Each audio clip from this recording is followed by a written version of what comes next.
Buenas tardes a todos y a todas. Les damos la más cordial bienvenida a la primera sesión de nuestras clases abiertas del curso Historias de la Arquitectura del Paisaje. La sesión de hoy estará a cargo de Catalina Valdés, a quien agradecemos. Catalina es doctora en Historia del Arte y nos va a comentar el día de hoy acerca de los resultados preliminares del informe Fomentando Colaboraciones Arte-Ciencia para enfrentar desafíos ambientales en Chile. Muchas gracias, Catalina, por estar con nosotros, por aceptar la invitación nuevamente, tanto de nosotros, el curso Historia de la Arquitectura del Paisaje, como también en nombre del mapa de nuestra universidad. Muchas gracias, Gloria, siempre un gran gusto recibir tu invitación, y gracias a Benjamín y Manuela por la coordinación. Veo una cara conocida, Felipe, te aprovecho de saludar. Hola. Y bueno, les agradezco a todas y a todos por estar aquí. El proceso que yo les voy a presentar ahora es un trabajo colectivo que ha sido desarrollado durante un año y medio de investigación por 4 investigadoras. Somos Catalina, bueno, yo, Catalina, Nelida Paul, que es bióloga y es directora del área de comunicación de las ciencias del Instituto de Ecología y Biodiversidad. También Fernando Yarzún, que también es bióloga y es académica de la Universidad Católica de la Santísima Concepción de Concepción, y también, bueno, investigadora del Instituto SECOS, que se dedica a investigar temas de borde costero, de zona costera y de mar. Y Carla Pinochet, que es antropóloga social académica de la Universidad Alberto Hurtado. Nosotras 4 estuvimos investigando a partir de una invitación que nos hizo la Fundación Mar Adentro, que no sé si la conocen. Es una fundación que se dedica precisamente a abordar desde distintos campos de acción las relaciones entre arte, ciencia, comunidad y naturaleza. Y todo esto fue gracias al apoyo de la Universidad de Bristol, gracias a la investigación y la invitación de un académico de ahí que se llama Paul Merchant, y que está dedicado a investigar las relaciones de Chile y Perú en relación al Océano Pacífico, cómo el arte se ha ido aproximando al océano y ha ido componiendo un paisaje oceánico a través de la historia y principalmente en el arte contemporáneo. Y fue Paul quien se aproximó a la Fundación Mar Adentro con esta propuesta, y a su vez la Fundación nos invitó a nosotras a hacer la investigación. Y eso es un preámbulo para que ustedes al tiro como que escuchen mis palabras como si vinieran de todas estas personas, ¿ya? Porque es un trabajo colectivo que de alguna manera retoma trayectorias de investigación individuales que confluyen en este cruce interdisciplinario o transdisciplinar de arte, ciencia, comunidad y urgencia de la ecología, ¿no? Tengo un pequeño preámbulo que quisiera contarles. Le estaba diciendo a Gloria, a Benjamín y a Manuela que mi presentación me habría gustado que fuera un poco más ordenada, pero va a ser un poco desordenada, solo un poco, porque no alcancé a coordinar 2 presentaciones de PowerPoint. Pero voy a compartir ahora una presentación y después me dan un rato de su paciencia para que comparta otra. ¿Están viendo? Sí, Catalina, se ve perfecto. Quería presentarles un pequeño preámbulo que tiene que ver con mis investigaciones. Mis investigaciones como historiadora del arte, totalmente ligadas a temáticas de paisaje, se iniciaron muy específicamente en la investigación sobre el siglo XIX, y yo me interesé en entender cómo durante el siglo XIX en América Latina se había representado el paisaje natural de estos países que estaban en plena invención por estar en proceso de desarrollo de sus independencias, ¿no es cierto? Y de alguna manera la representación de la naturaleza en el siglo XIX significó un poco esta reinvención de un país. Quería retomar el hilo. Lo que les estaba diciendo es que el proceso de identificación de las repúblicas americanas en sus momentos de independencia y las reflexiones que se hicieron en relación a la naturaleza y la apropiación que se hizo de la naturaleza y la transformación de esa naturaleza en territorio, tiene obviamente mucho que ver con lo que está pasando hoy en Chile, ¿no es cierto? El proceso constituyente, la hecatombe que significó la reciente plebiscito y las dudas que quedan en relación a eso, ¿no? Como una nación se inventa en relación a su territorio. Y eso tiene mucho que ver con cómo componemos y cómo representamos los paisajes. Y un poco quería dejar esa reflexión como una reflexión paraguas de este proceso de investigación que desarrollamos con estas colegas y también de este preámbulo que les quiero presentar. Entonces vuelvo a mi primera diapositiva, que dice la Tierra como reloj de arena, como bomba de tiempo, y no alcanzo a leer lo que dice al lado, y como un paisaje en ruinas. La Tierra como reloj de arena tiene muy poco tiempo. Les voy a mostrar esta diapositiva, que muestra dos formas de representar la Tierra, ¿no es cierto?, el planeta Tierra, pero también la Tierra, el suelo, digamos, dos formas de representar la Tierra de momentos más o menos contemporáneos, contemporáneos en términos culturales, ¿no es cierto? La primera imagen es de una artista aficionada científica, aficionada geóloga, y también ilustradora botánica, una artista que realmente les recomiendo seguir su trabajo, Orra White Hitchcock. Ella trabajó en las primeras décadas del siglo XIX y estuvo acompañando, y es muy notable el hecho de que sea una mujer también, por lo excepcional, ¿no? Ella estuvo acompañando los debates, que les voy a comentar ahora muy brevemente, en relación a la composición geológica de la Tierra. Esa composición geológica de la Tierra significó un debate, una polémica en el mundo de la ciencia, de finales del 18 y comienzos del siglo XIX, y transformaron completamente la percepción del paisaje. ¿Por qué? Porque con las investigaciones que surgieron en relación a la geología, a la comprensión que se abrió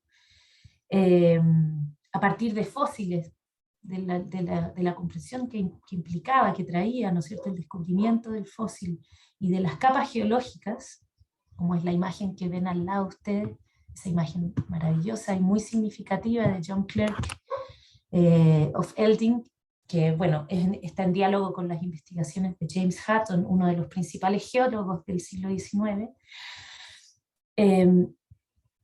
fueron identificando que la Tierra era mucho más antigua de lo que se creía hasta entonces, muchísimo más antigua, ampliando la noción de tiempo en millones de años, ¿no es cierto? Y también que su composición no era como este corte supuesto, ¿no es cierto?, esta vista seccional que nos muestra Orra White Hitchcock, que ustedes probablemente no alcanzan a ver, pero en los bordes de la esfera hay unos microvolcanes que conectan esta bola de fuego con la superficie. Esa vista seccional, obviamente imaginaria, se hace profunda y se complejiza con la vista de las capas geológicas, tal como la representa Clerk of Elding y James Hutton en relación a sus reflexiones sobre la geología, las capas de tiempo que se van inscribiendo en la tierra, en el suelo.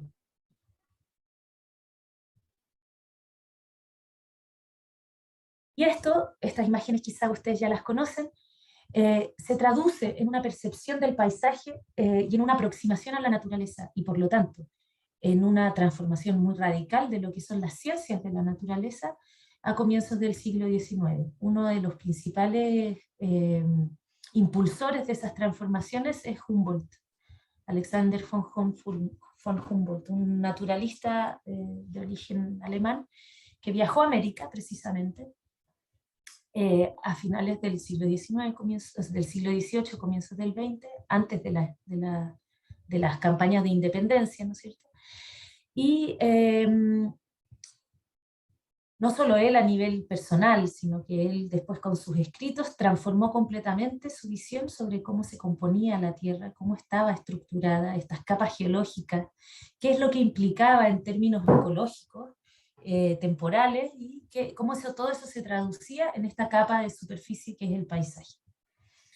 Y él elaboró esta imagen, que es la que yo creo que tal vez ustedes ya pueden haber visto, que es el frontispicio de su libro, Geografía de las plantas en las regiones, en los trópicos, en las regiones equinocciales, en donde muestra, me encantaría poder mostrárselas en pantalla grande, en donde muestra una composición del paisaje, ¿no es cierto?, que contempla dimensiones climatológicas, las nubes, el cielo, las tonalidades del cielo, los vientos, la humedad, etcétera, la presión atmosférica y todo eso. Luego, las formas de la topografía del suelo, ¿no es cierto?, que en este caso él escoge el volcán Chimborazo, para representar algo que hasta entonces no se había comprendido en la imaginación europea, que era que la vegetación va variando, algo que para nosotros es obvio hoy, pero que la vegetación va variando en función de la altitud. A eso se refiere con geografía de las plantas. La vegetación de pie de monte, ¿no es cierto?, es distinta a la de la mitad de la ladera, así como son distintas ladera norte y ladera sur, y ya hacia las zonas más altas de la tierra la vegetación es más escasa.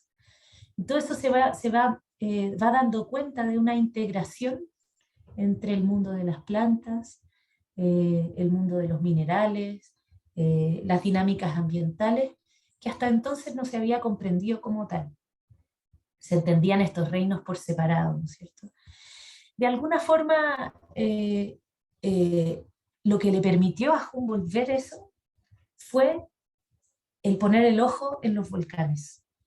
Porque los volcanes de alguna forma, y por eso la primera imagen, los volcanes se transforman en una especie de ventana a lo que hoy entendemos por ecología, esta integración de ciencias de la naturaleza, esa necesidad de percibir los fenómenos en su interrelación, en su dinamismo.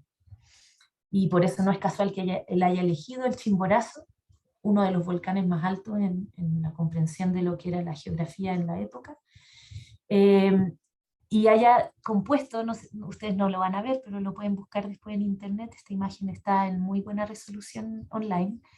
Lo que está aquí, ¿ven mi cursor? Lo que está aquí son un montón de nombres de plantas, escritos en relación a la altitud del volcán. Y como ven, entonces, y aquí son un montón en las barras laterales, son un montón de descripciones de distintos fenómenos y elementos ambientales, y composiciones químicas y geológicas. Entonces, de alguna manera es en este momento en que las ciencias están teniendo una revolución perceptiva y están comprendiendo que el paisaje no es solo la capita superficial, ¿no es cierto? No es solo esa línea de la esfera, sino que es una integración de todos los fenómenos y que da cuenta también, vean ahí también la capita superficial, el perrito, las plantas, que da cuenta también de dinámicas de distintas, que están en distintas profundidades, y que en el fondo esta tierra es un fenómeno en sí mismo, y como diría mucho más adelante, a mediados del siglo XX, bueno, muchos científicos, Lovelock entre otros, la Tierra es un ser vivo, ¿no es cierto? Pero Hutton lo que indica en su teoría de la Tierra de finales del siglo XVIII es precisamente eso, que para la percepción humana, el mundo no tiene ni principio ni fin. Esta continuidad de fenómenos, ¿no es cierto?, pareciera no tener límites. Y la entre la erupción de un volcán y el incendio, la destrucción de la capa vegetal y todo lo que se genera, y su regeneración, pareciera que hay un ciclo sin fin. Y lo que vemos hoy, ustedes, nosotros todos, lo que vemos hoy es que ese fin de alguna forma sí se está convirtiendo en algo palpable. La destrucción, la pérdida de biodiversidad, la extinción de especies, precisamente en este tiempo, entre finales del siglo XVIII y durante el siglo XIX, se aceleró a un nivel que sin precedentes, ¿no es cierto? O tal vez con pocos precedentes, como las extinciones masivas de dinosaurios, en fin, de microbios y otras especies de vida primitiva, y que de alguna manera lo que estamos viendo hoy, con esa inmensa ampliación de percepción que logramos tener a través de la ciencia, es que sí hay principio, sí hay fin, y nosotros estamos peligrosamente acercándonos a eso. Y en algunos casos ya lo traspasamos, ¿no es cierto?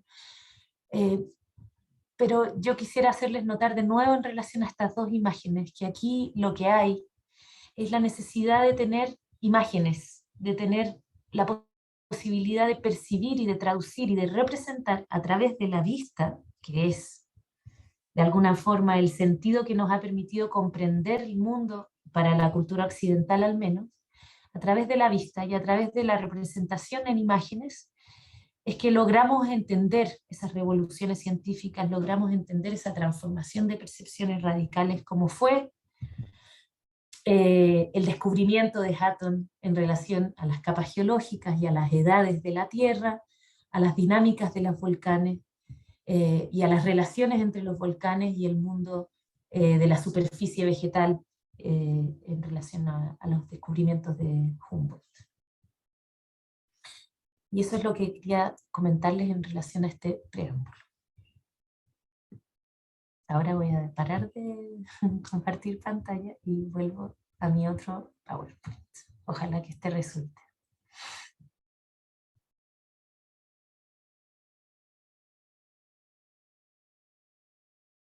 Todavía no lo he hecho, pero es un poquito.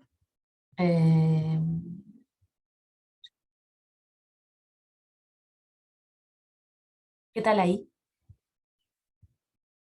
¿Funciona ahora? Ahí Qué sí, bueno. ahí perfecto. Bien, como les decía al principio, la investigación fue coordinada por la Fundación Mar Adentro, que es un ejemplo de estas interacciones entre arte, ciencia, ecología, comunidad. Y ahí está la lista de los investigadores que participamos de esta investigación y de las instituciones que colaboraron. Las relaciones de arte, ciencia, arte y ciencia están de alguna manera buscando dar cuenta de esa necesidad de las imágenes para hablar de este nuevo choque entre lo que es nuestra percepción individual, entre lo que nos permite acceder los sentidos, ¿no es cierto? Y lo que son las dinámicas del mundo, de las cuales ahora nosotros, ¿no es cierto?, como especie humana estamos integrándonos como si fuéramos una fuerza geológica, y es por eso que hablamos de antropoceno, no sé si es un término que ya tienen más o menos dentro de su vocabulario, el antropoceno, y hay un montón de otros términos. El momento en que el ser humano, como especie en general, empieza a dejar su huella en esas capas, esas mismas capas que Hutton había dibujado, ¿no es cierto?, en ese dibujo que les mostré recién. Bueno, ahora podemos sumar una capa más, ya no es solamente las distintas capas de, ¿no es cierto?, del Pleistoceno, el Holoceno, etcétera, sino que tenemos una capa más que está marcada por la presencia de el carbono atmosférico que hemos ido ¿no es cierto?, quemando y que se decanta y de alguna manera deja una huella geológica esparcida por el mundo entero. la presencia de los microplásticos y plásticos como una especie de neomineral, que de alguna manera también está dejando una huella a escala global, y otros fenómenos, distintos minerales, o sea, minerales transformados, ¿no es cierto?, eh, que están de alguna manera inscribiéndose a escala geológica en la Tierra. ¿Cómo representamos eso? ¿Y cómo representamos eso para que nos haga sentido, para que transforme nuestras percepciones? Y de alguna forma lo que buscamos en nuestro informe y lo que es la búsqueda de varios artistas y movimientos culturales es a través del arte. Poder generar imágenes que nos abran nuestra imaginación, que nos permitan comprender la escala de nuestra acción y que nos permitan también asumir cierta posición frente a eso, ¿no? Y eso ha estado muy de la mano con obras que se han ido desarrollando en torno a las reuniones COP, y eso es algo que nosotros, bueno, vimos de lejos cuando tocó a Chile ser organizador de la COP, que al final se desarrolló, ¿se acuerdan?, en 2019 en España, pero que, por ejemplo, hace menos tiempo, en la COP26, se desarrolló toda una obra en relación a la escucha y a la reproducción de los sonidos, una especie de soundscape, de producción de paisajes sonoros para mostrar cómo suena la tierra, cómo suenan los ríos en este caso cuando están siendo transformados en su cauce y han perdido su recurso hídrico. Y un poco sobre eso es que habla la obra de María Luz Bedoya y otras obras, muchas obras. Carolina Caicedo, hay muchos artistas que han trabajado en relación a eso, tratando de componer también paisajes complejos que van más allá de la vista y que generan a través de los otros sentidos un país muy sensual, a la necesidad a los volcanes por un lado y a la necesidad de representar. Una de las líneas que desarrollamos durante la investigación del informe fue ver cómo ha ido evolucionando no en términos, ¿no es cierto?, de menor a mayor o de peor a mejor, sino que cómo se ha ido desarrollando el oficio de la ilustración científica como una de las vías de integración más evidentes entre artes y ciencias. En el caso del siglo XIX, el dibujo y su traspaso luego a grabado y su divulgación a través de libros o láminas científicas, que probablemente ustedes conocen como las láminas botánicas, típico el libro de Claudio Gay, por ejemplo, ¿no es cierto?, que integra, además de un mapa, integra representaciones de especies botánicas, zoológicas, etc.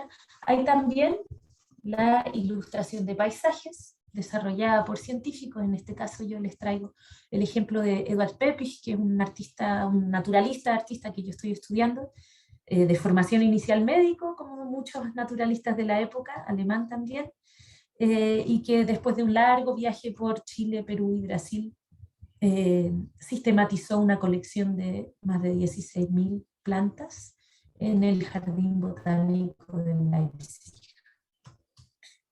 Y entre otras cosas, él subió al volcán Antuco, fue el primer científico europeo en ascender un volcán en el territorio chileno, que estaba recién en proceso de independencia. Y junto con su relato de viaje, él desarrolló estos dibujos que después se publicaron como en forma de grabado. Y eso entonces es como para que vean qué es lo que hace una ilustración como esa. Es un paisaje a primera vista, pero lo que está contando es de la composición geológica. Vemos formaciones basálticas aquí en primer plano, vemos la formación del río como deshielo de esta primera, ¿cómo se llama?, cúpula de erupción del volcán Antuco. Vemos todo lo que es la estructura geológica de esas formaciones, ¿no? Y presencia de plantas. Él hace una descripción bien increíble de las orquídeas que crecen en esta zona, y de hecho que sigue vigente hasta el día de hoy. Y a mí me gusta mucho esta imagen porque es de las pocas en donde el naturalista se pone a sí mismo dentro del paisaje, dándonos la escala. Es una escala humana que nos muestra la magnificencia de este encuentro, ¿no?, con el volcán.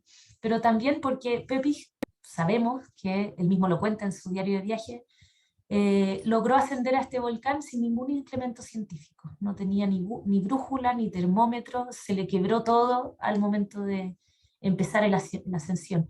Entonces lo único que tenía era una vara, una varilla como esa que ven ahí, marcada, que en el fondo le servía para medir muy al ojo la topografía, y él de hecho tiró un dato de cuánto medía el volcán, que más o menos aproximado se acercaba a lo real, y un blog para tomar notas y dibujos. Y esa fue de alguna manera sus instrumentos científicos. Entonces, entender el dibujo como un instrumento científico nos transporta a otra manera de comprender las relaciones entre arte y ciencia. Y entender la imagen como esta imagen síntesis que muestra una serie de datos que él está recuperando en su salida a terreno, es también una manera de entender esa integración entre arte y ciencia que nos permite como pensar las obras que se producen hoy con ese nivel de densidad. Siguiendo con la genealogía de la ilustración científica en Chile, quería destacar dos casos que ustedes, además, que están en Santiago, para quienes estén en Santiago, no sé si habrá gente fuera, tienen la suerte de ir a verlas, son las revistas Expedición a Chile. Nos pasamos directo al siglo XX, mediados del siglo XX, o sea, en realidad segunda mitad del siglo XX, plena dictadura, un grupo de científicos con espíritu naturalista, Horacio Larraín, entre otros, se dan cuenta de la necesidad de una educación científica, de una educación que tienda hacia la ecología. En esos momentos todavía no se hablaba tanto de la hecatombe, de la catástrofe ecológica como hablamos hoy, pero en los años 70, 80 de alguna manera empezaba a sentirse la necesidad de volver a amar a la naturaleza. Y lo que hace la expedición a Chile es precisamente es una revista tipo National Geographic con salidas a terreno, registro de salidas a terreno por el territorio chileno, relatos de investigaciones de naturalistas de distintas disciplinas, de entomólogos, paleontólogos, arqueólogos, etc. Y la incorporación de estos manuales de naturalistas, y que son guías para salidas a terreno. Ustedes los pueden ver en la exposición Salida a Terreno, creo que se llama, o salida, se me olvidó cómo se llama la exposición, pero está en el Centro Cultural de la Moneda. Y uno de los ilustradores que se formó en el contexto de esta revista es Andrés Julián, que es un gran ilustrador, que ilustró además todos los libros de la Adriana Hoffman, libros que tal vez ustedes tienen en sus casas y que sirven para reconocer especies nativas o plantas medicinales. Andrés Julián se formó en ese contexto y hasta el día de hoy desarrolla una serie de obras en colaboración con científicos, de alguna manera recuperando la tradición de la ilustración botánica más formal, como podemos ver en este ejemplo del chagual, pero también desarrollando obras que tienen más que ver con recuperar eso que estaba diciendo, el amor por la naturaleza, la conexión con la naturaleza.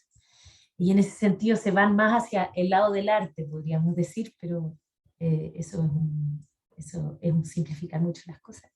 Y él tiene un libro que se llama algo así como La voz de los pájaros o El lenguaje de los pájaros, algo así. Búsquenlo, también está disponible para comprarlo en internet. Él lo imprime bajo pedido. Y que precisamente lo que hace es darle voz a los pájaros o traducirle la voz a los pájaros a través de la ilustración. Otro ejemplo que sigue un poco en esa misma línea es la revista Endémico, que yo les invito a conocer si es que no la conocen aún. La revista Endémico ha hecho un trabajo de reintegración de la investigación científica más de punta con el activismo ecológico y el desarrollo de imágenes que nos ayuden a comprender estas proporciones que parecen a escala más allá de lo humano, pero que también están muy cerca de nosotros.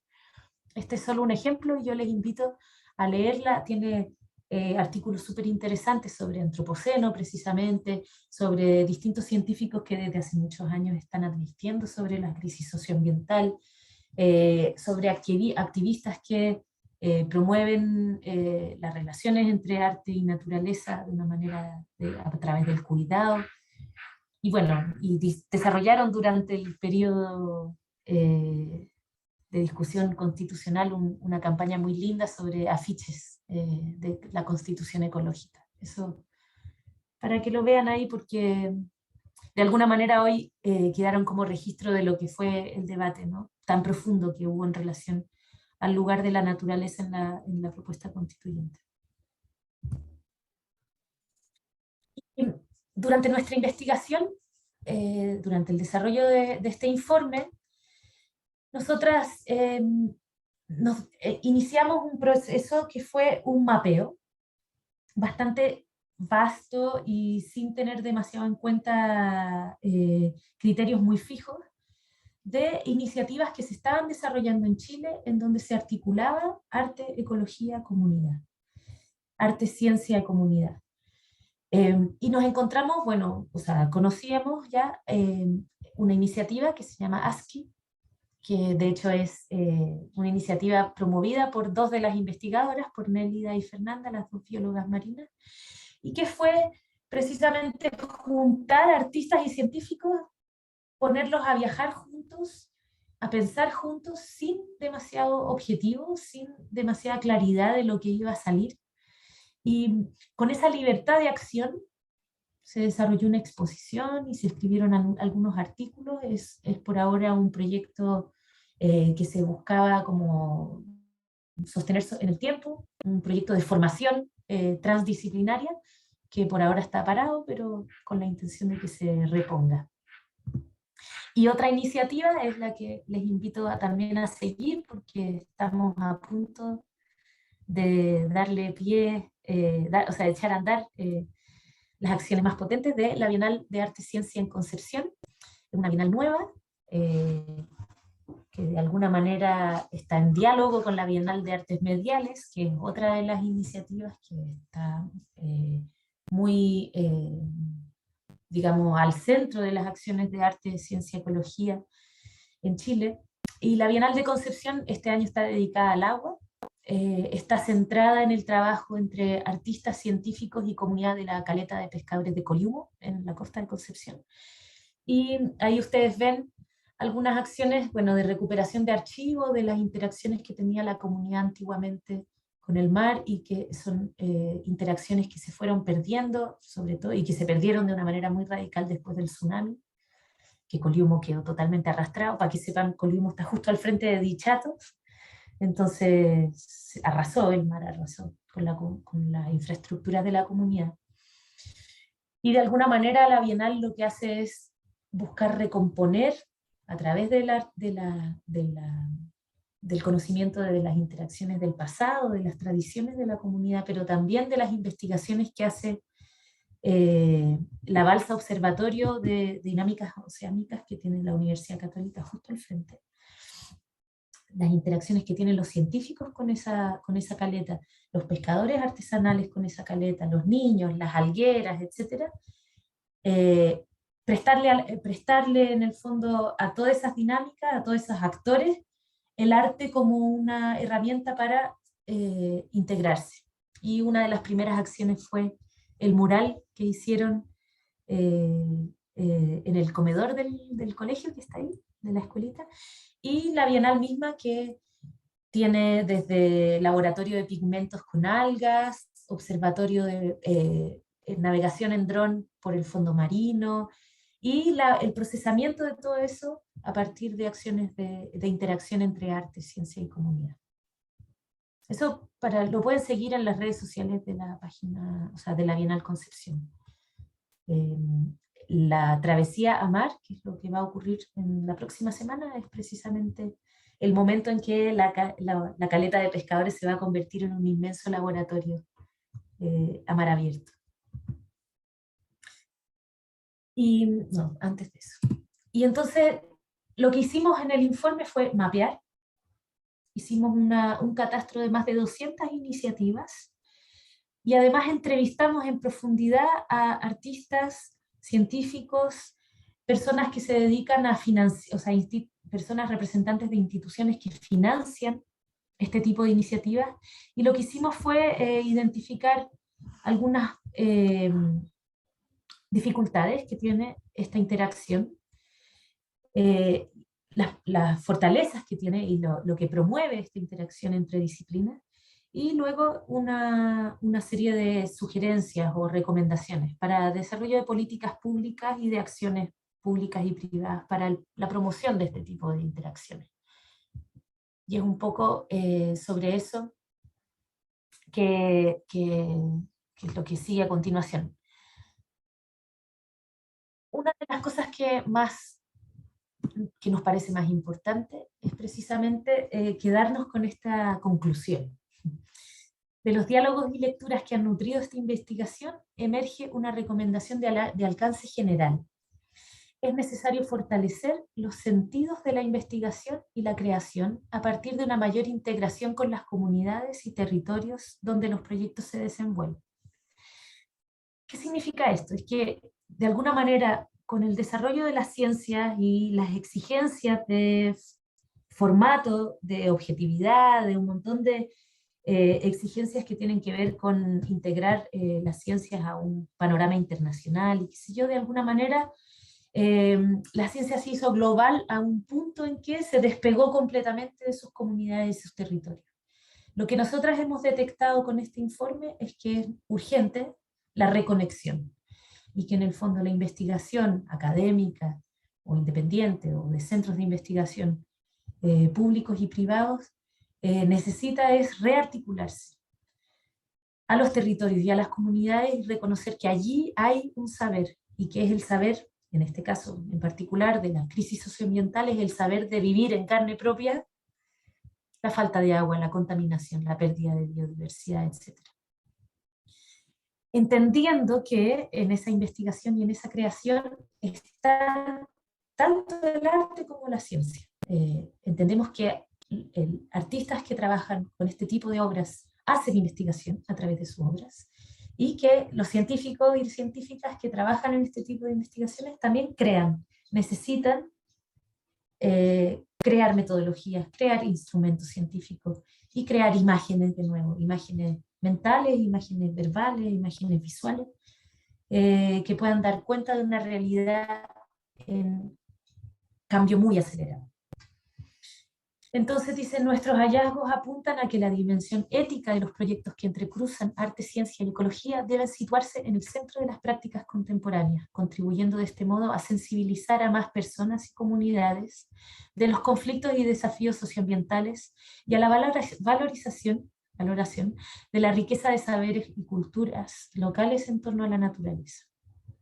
Eso era un poco lo que había comentado inicialmente. Y de las recomendaciones que hicimos, voy a resumirlas, es que así como artistas y científicos están abriéndose a la integración transdisciplinaria, y cuando digo transdisciplinaria, ojo, no es lo mismo interdisciplina que transdisciplina. La interdisciplina de alguna forma hace que, por ejemplo, en el caso de ustedes que están estudiando arquitectura del paisaje, ya es en sí misma la arquitectura del paisaje es un campo transdisciplinar que combina estudios de ecología, de botánica, de paisajismo, de arquitectura, ¿no es cierto?, etcétera, urbanismo, una serie de disciplinas que necesitan integrarse para generar un campo común. Y en ese caso, en este sentido, las artes y las ciencias están desarrollando esta integración, y es necesario que las instituciones de financiamiento, pero también los colegios, los museos, las instituciones culturales en general, avancen y sean capaces de recibir y de transmitir y de acoger este tipo de integración. Y yo les pongo un ejemplo muy, muy específico.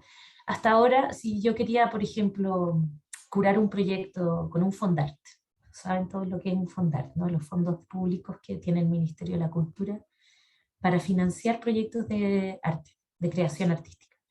Si yo quería financiar un proyecto que, por ejemplo, y voy a aprovechar que está Felipe aquí, va a observar la Camanchaca tenía que justificarlo desde una perspectiva artística, que de alguna manera necesitaba pulir toda la integración científica para poder ser coherente con los requisitos del Fondarte. Recién ahora este año, se abrió una línea que se llama interdisciplina y que permite que, o que exige más bien, que proyectos de arte que incorporan las ciencias o que incorporan otras dimensiones del saber estén integrados y se asuman como tal. Y un poco para allá iba nuestra recomendación. La segunda recomendación es algo que es muy difícil.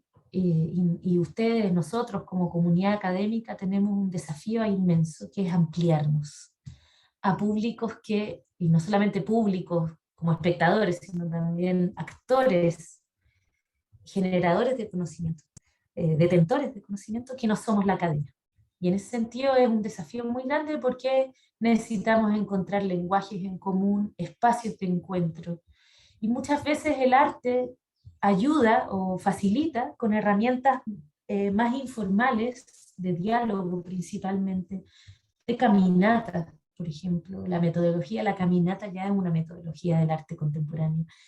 De ruedas de conversación, de mapeos comunitarios, en fin. Ese tipo de metodologías son necesarias para integrar a estos actores, para reconocer y sistematizar saberes que no están necesariamente al alcance de los lugares más evidentes del saber, ¿no? Que son la universidad o los espacios institucionales. Y bueno, y la tercera recomendación que hicimos fue precisamente esta de la transdisciplina, que es reconocer que un asunto tan complejo como la crisis socioambiental requiere miradas complejas, y es necesario asumir eso. No es posible seguir buscando explicar la crisis socioambiental exclusivamente a partir de, no sé, de la biología, o exclusivamente a partir de las ciencias ambientales. Es necesario incorporar la dimensión cultural, es necesario incorporar la dimensión histórica, y un montón de otras líneas de lectura para acceder a esta realidad compleja.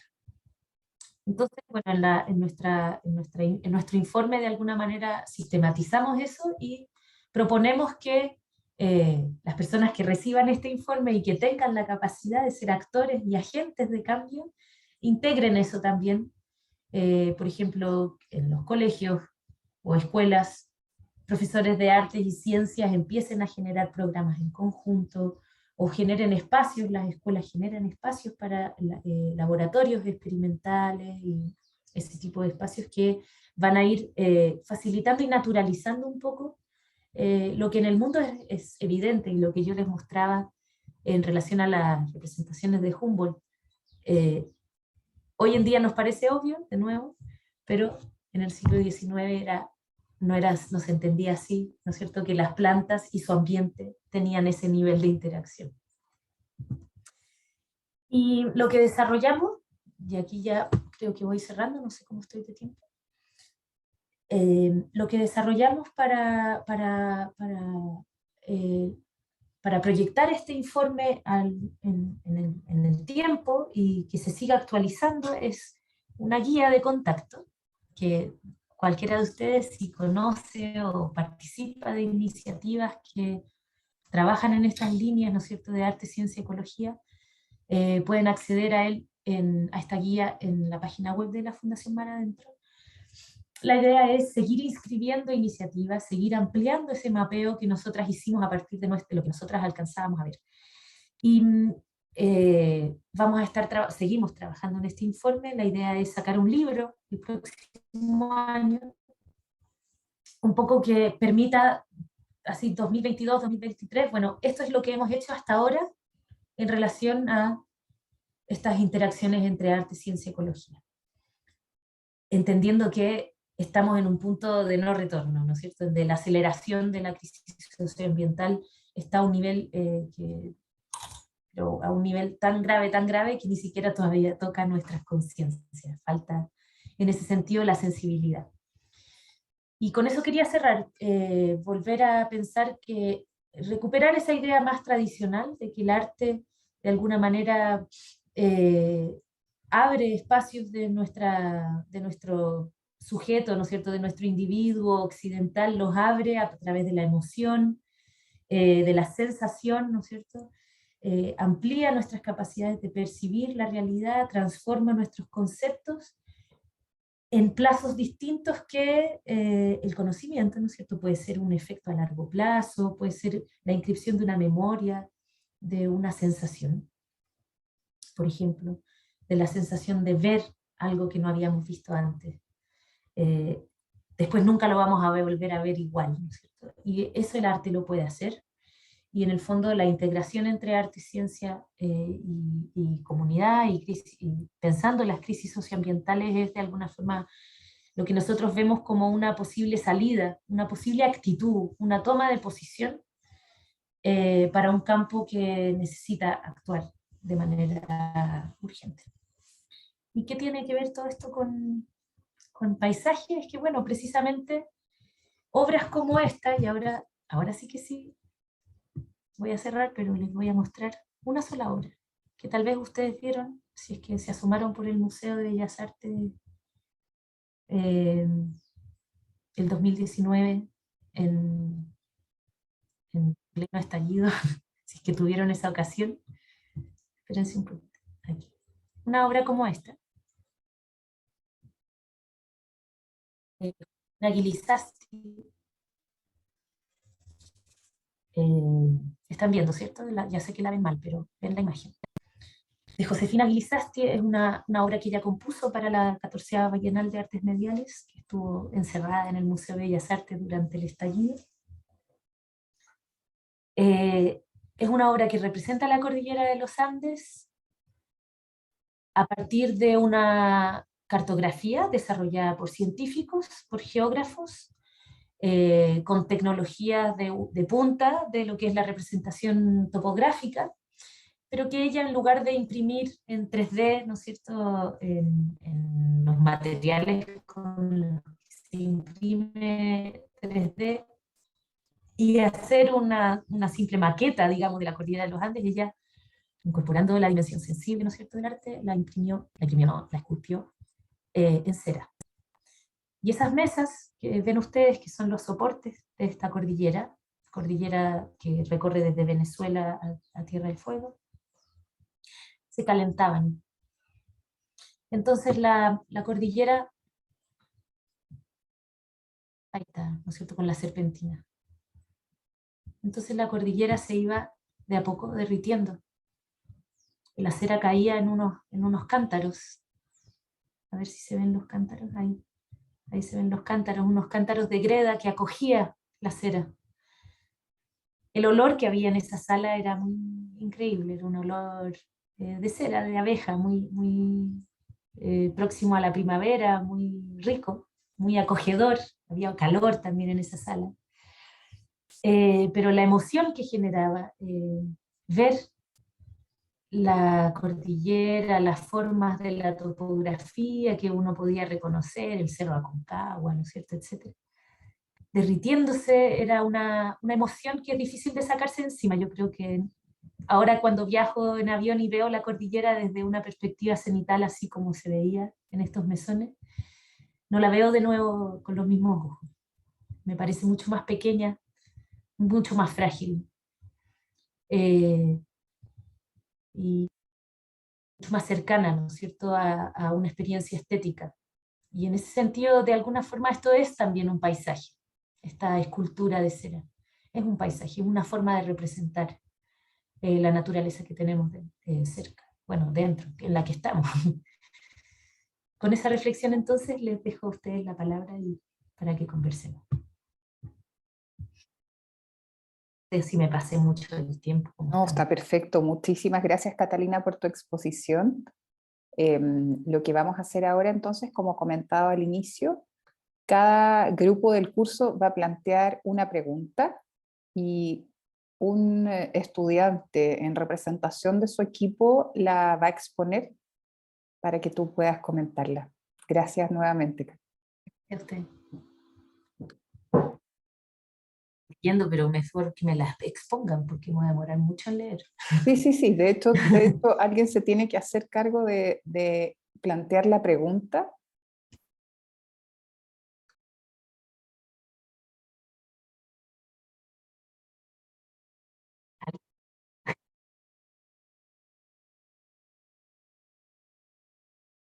La puedo plantear yo, pero estoy con mal internet. No sé si Daniel está por ahí. Hola, sí, Ahí sí. Hola, aquí hola. estoy. Hola. Bueno, primero que todo, Catalina, muchas gracias por la charla, muy enriquecedora en cuanto a, y también acompañar el texto que nos dejaste para que leyéramos. Como grupo planteamos la siguiente pregunta, que procedo a leerla.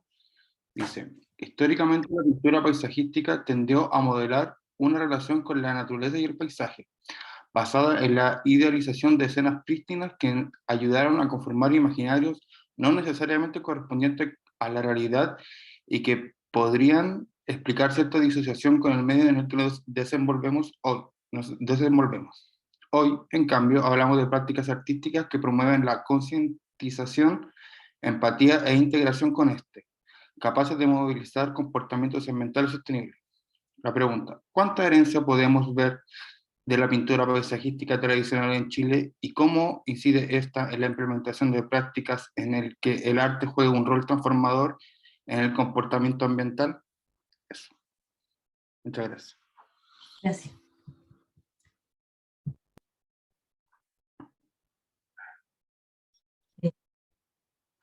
Les voy a responder mostrándoles una imagen.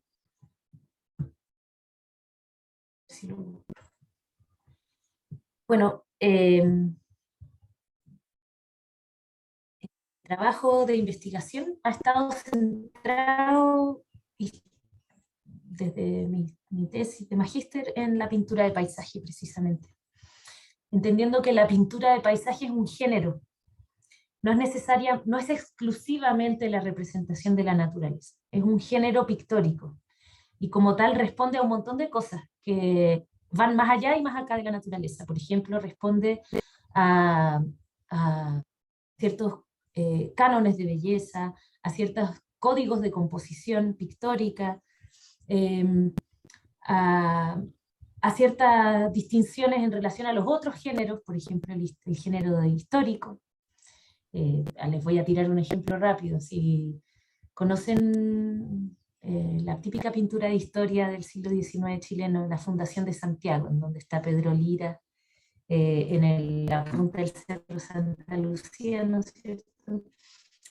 Supuestamente, o sea, bueno, le voy a sacar el supuestamente, porque obviamente entendemos que es una escena ficticia, ¿no es cierto? No es algo que realmente sucediera, pero que de alguna manera sirve para contar una historia. Esa pintura de Pedro Lira corresponde en todos los términos a la categoría de género pictórico de pintura de historia, así se llamaba en términos de la academia de pintura. Y el paisaje, que de alguna manera lo que hacía era liberar a la pintura de tener que contar un relato, ¿no es cierto? La pintura de paisaje no tenía que contar una historia, no tenía que ser narrativa. Extraía los personajes y mostraba el fondo. Si nosotros hiciéramos el ejercicio de quitar a Pedro Lira, de sacar a los mapuches que están ¿no es cierto? Está supuestamente el Lonco Huelenguala y otras figuras, ¿no es cierto? Unos soldados. Los sacamos a todos, queda el paisaje del Cerro Santa Lucía con el plomo atrás. Y en el siglo XIX se entendía que esa pintura precisamente lo que cumplía era dar un fondo, un contexto para pinturas más complejas como la pintura de historia. Pero la pintura de historia de alguna manera fue evolucionando, y ahí sí, evolucionando a más autonomía, y se convirtió para el mundo del arte específico en un campo de exploración artístico. Había mucho más libertad creativa, había mucho más libertad expresiva en una pintura de paisaje, o sea, en el espacio de una pintura de paisaje, que en el espacio de una pintura de historia, por ejemplo, donde había que precisamente informarse, tener fuentes, ser coherente, ¿no es cierto?, con el vestuario, la disposición de los cuerpos, la dificultad de la figura humana, el dibujo de la figura humana. Todo eso, de alguna manera, los artistas ven en el paisaje una liberación de todos esos códigos. Entonces, para lo que es el mundo del arte, el mundo del arte en sí, la pintura del paisaje desde finales del siglo XIX, y ahí piensen ustedes en Monet, en Manet, no sé, pues un montón de artistas franceses sobre todo, pero también italianos y en América Latina también, se convierte en este espacio de liberación, de experimentación, por ejemplo, con el trabajo al aire libre, con materialidades distintas, en fin. En América Latina el paisaje tiene también esta función que yo estaba comentando al inicio, de representar el territorio que le es característico a cada nación. Entonces, cuando ustedes me hablan de pintura de paisaje, es bien importante tener en cuenta esos contextos y entender que dependiendo de dónde nos ponemos, en el mundo del arte específico, circulan de una forma, tienen una cierta categoría secundaria en lo que es las jerarquías del arte. La pintura de historia era lo máximo, la del paisaje era más secundaria. El retrato está por ahí también, ¿no? En fin. En lo que es en términos como del arte cumpliendo una función pública, la pintura de paisaje tiene esa función en América, no solo América Latina, en Estados Unidos también es súper importante la pintura de paisaje para la construcción del ideario, del imaginario nacional.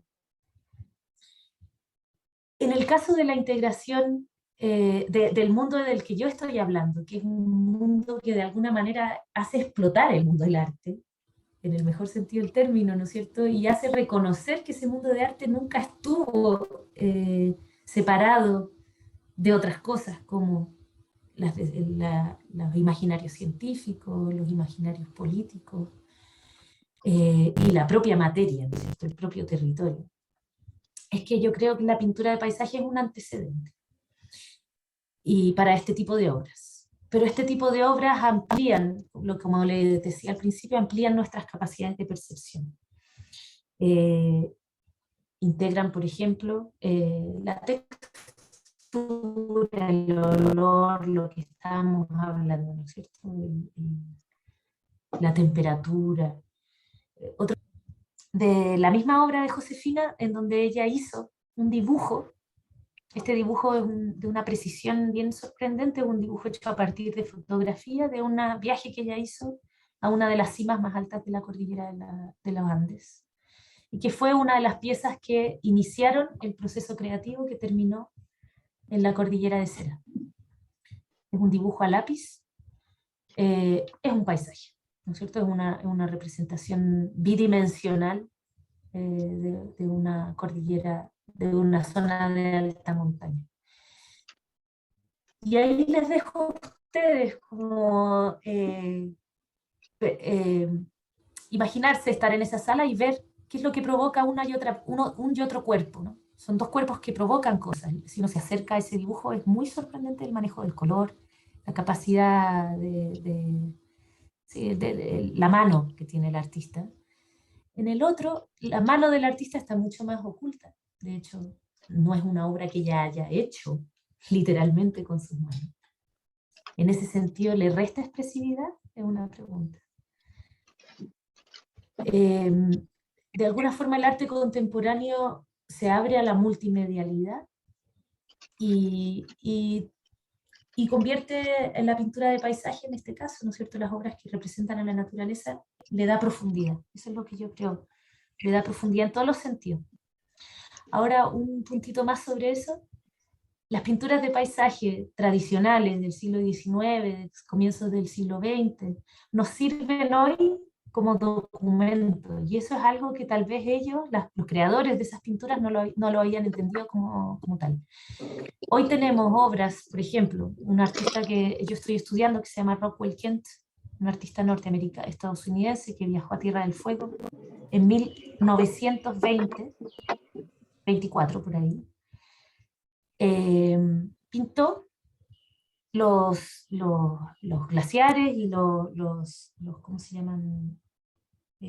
¿Cómo se llaman los glaciares que llegan al mar? Se me olvidó la palabra.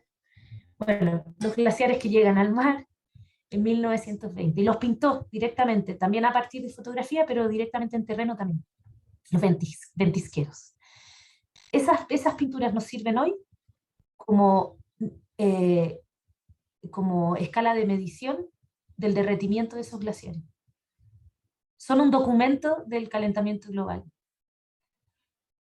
que es algo que Rockwell Kent jamás imaginó, ¿no es cierto? Entonces, eso, es un tema que da para mucho, básicamente.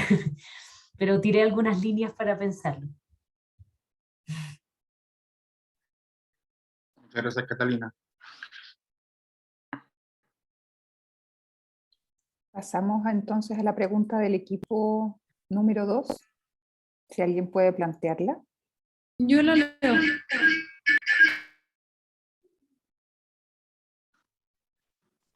El semestre pasado, los alumnos que estuvimos en el test iniciamos el proceso de taller con un workshop, el cual se articulaba con la participación de diferentes invitados internacionales.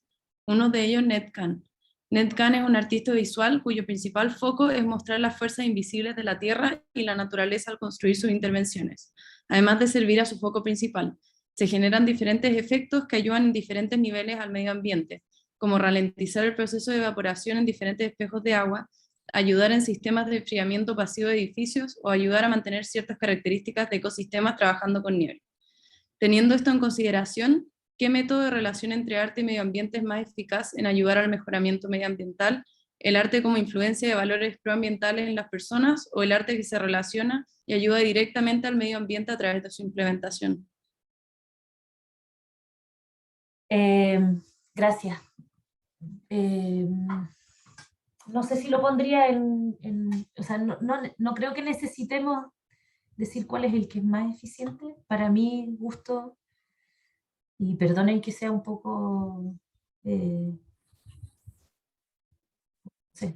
esté tan atravesada por la contingencia, pero sobre todo viendo los resultados del plebiscito reciente, creo que el efecto que el arte puede tener en despertar conciencias o sensibilizar es crucial.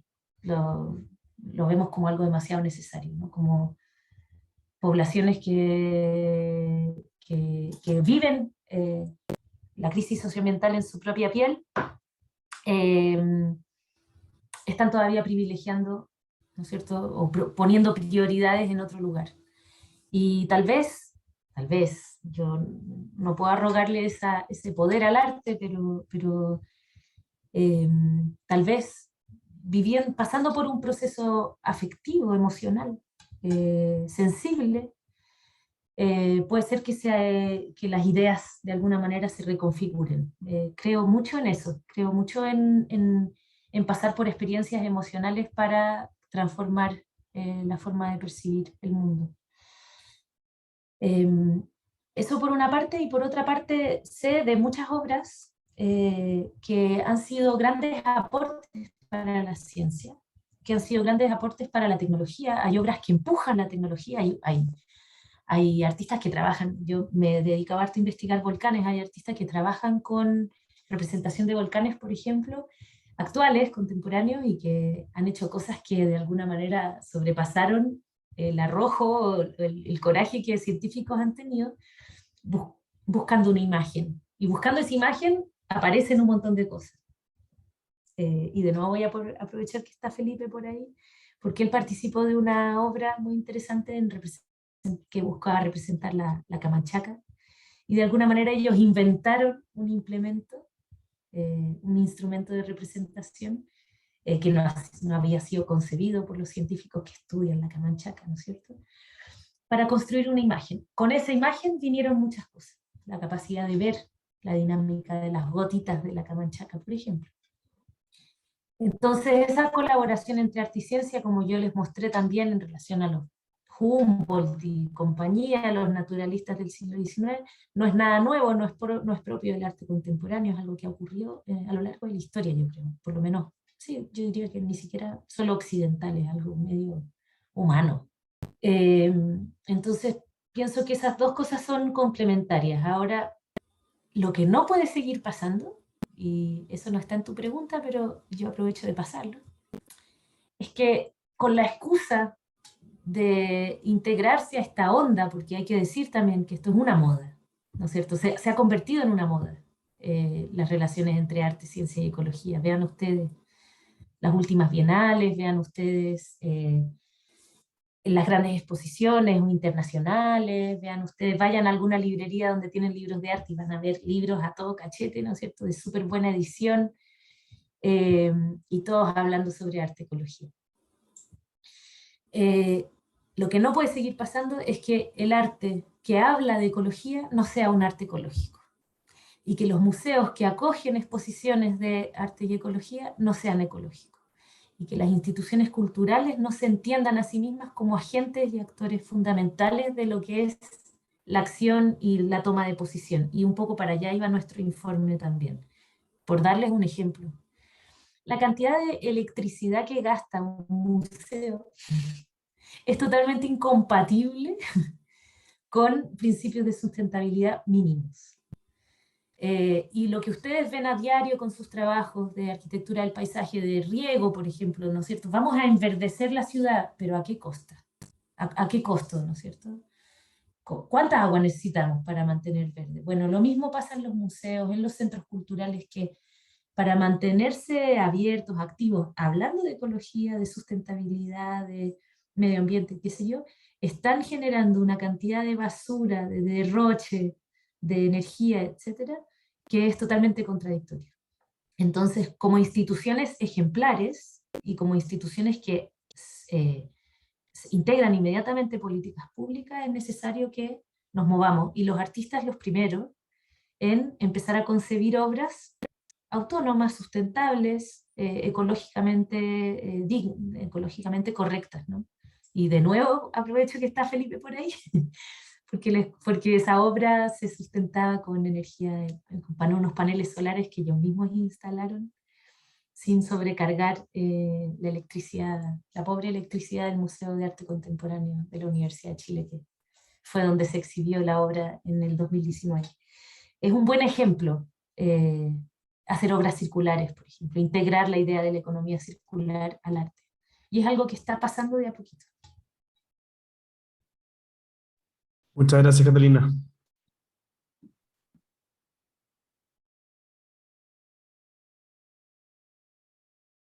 ¿Hay alguna Hola, otra pregunta? Sí. o sea, yo puse una pregunta, nosotros no somos el grupo 3, la verdad, no sé qué grupo somos, pero ahí la puse. No sé si voy yo o va al grupo 3 que tiene que ir ahora. Hay una confusión con un grupo. El grupo de Nicolás Caro es el 6, ¿ya? Para que ¿Ya? no es el 3. Todos los demás grupos están correctos en su posición. ¿Vas, Arturo, ahora con la pregunta? Sí, bueno, si es que tú me dices eso, somos el grupo 3, entonces. Sí, el orden del chat, digamos. Ya, perfecto. En relación al concepto de reproductibilidad del arte, la difusión y el acceso a este, hemos visto que se ha democratizado gracias a los medios de comunicación. Sin embargo, ¿cómo podría el arte superar las barreras de sesgo para comunicar de manera efectiva sus propuestas? Y si el arte y si el efecto que tienen las artes en nuestro comportamiento depende de factores sociales y educativos, ¿de qué herramientas se sirve el arte para tener un rol de comunicación efectivo y democrático? Y ahora viene un poco el tema de dónde viene esta pregunta. Nosotros partimos nuestra reunión y partimos nosotros como grupo 3 analizando un poco qué es lo que había pasado frente a este tema del apruebo de entrada, rechazo de salida, y ver cómo un poco la influencia que tiene las redes sociales para la distribución del arte. Temas como Kayo-sama u otras obras que se dieron en este contexto de estallido social y todo lo que ha venido sucediendo en este último tiempo. Y cómo finalmente esto permite como comunicarnos cosas, como bien lo dijo la presentación Catalina, que finalmente nos permite conocer una realidad que a veces es lejana, como en el caso de las artes, pero que también el mismo algoritmo que nos da Instagram o que nos da Twitter u otros programas nos permite como que nosotros nos quedemos consumiendo algo que sabemos que siempre vamos a consumir, y muchas veces como cuando los caballos van en carreras, como que nos limita nuestra área de conocimiento. Entonces, para explicar un poco la pregunta es, ¿de qué manera el arte podría un poco romper este como encauzamiento que las mismas redes sociales nos dan? Eso. Sí, gracias. Bueno, es un tema que yo creo que ya no es tan conflictivo, pero en un momento, años 90, por ejemplo, que ustedes eran todos unos chiquititos, en los años 90 había todavía una defensa de parte del arte de su autonomía. Años 80, 70, y esto se remonta a las vanguardias artísticas. No sé si es algo que les suene, pero esta idea de que el arte por el arte se justifica a sí mismo, y que de alguna manera nada lo limita, y que es la expresión de personas que tienen una cierta lucidez, ¿no es cierto? Y esto es una...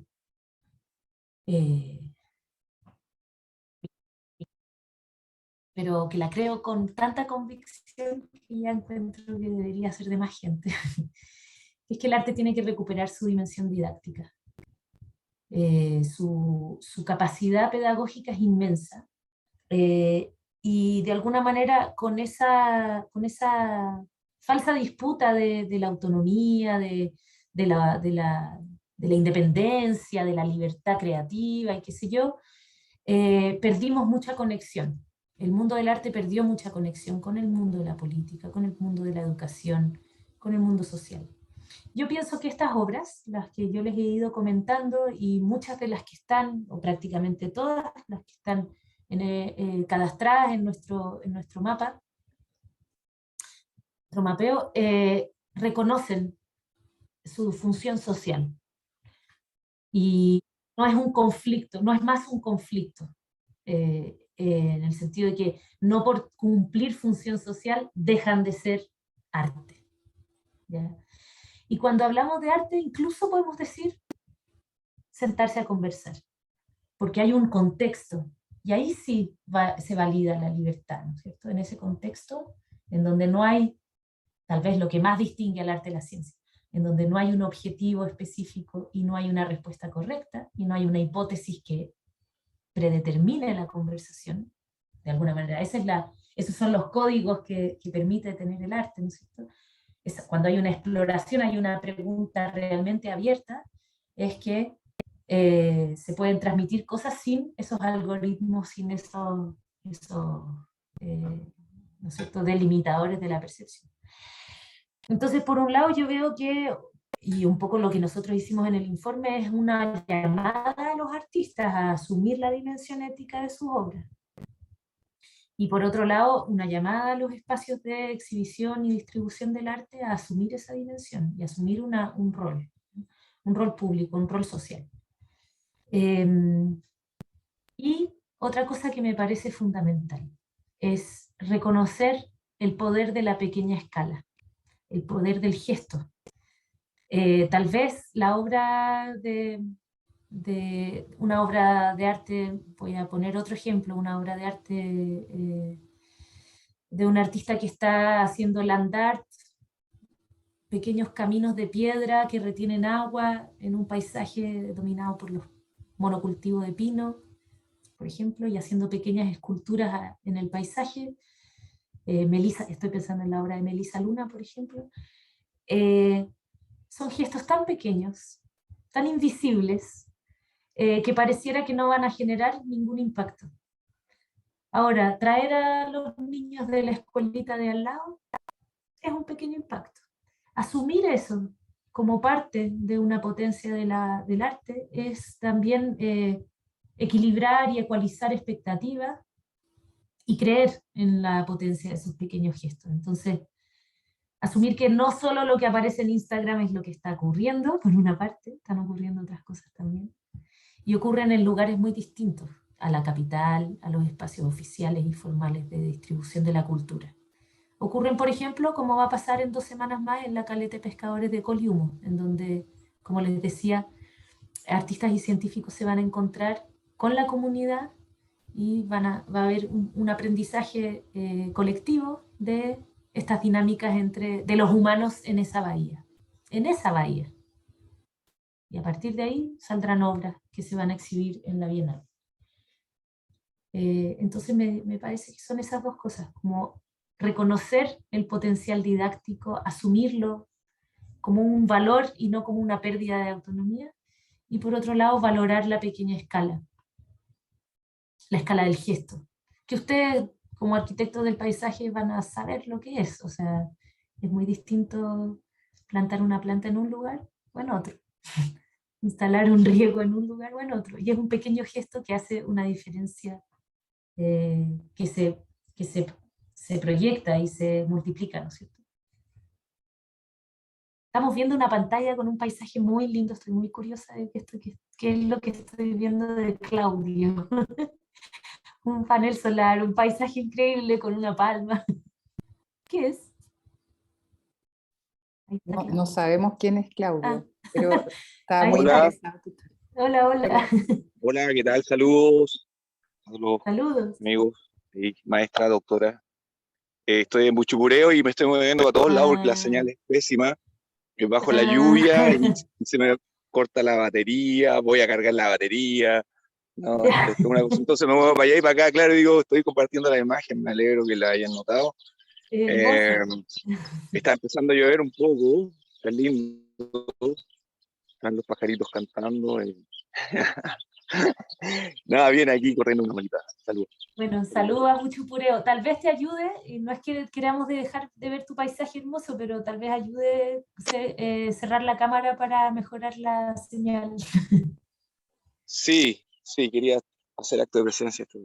Bueno, Bien, gracias. lo voy a hacer. Cariño, hasta luego. Gracias. Ya. ¿Quién sigue? Gracias, Arturo, por la pregunta. Y Diego Aravena, creo que sí. ¿Cierto? Sí. Nosotros parece que éramos el grupo 3, pero nos Sí. confundimos. Hubo una Deseo confusión con de los grupos, no se preocupen, estamos siguiendo el orden según pongan las preguntas. Yo sé cuáles son los grupos, así que no se preocupen. Súper. Entonces, ¿te parece, Bobby, Trini, para seguir el hilo?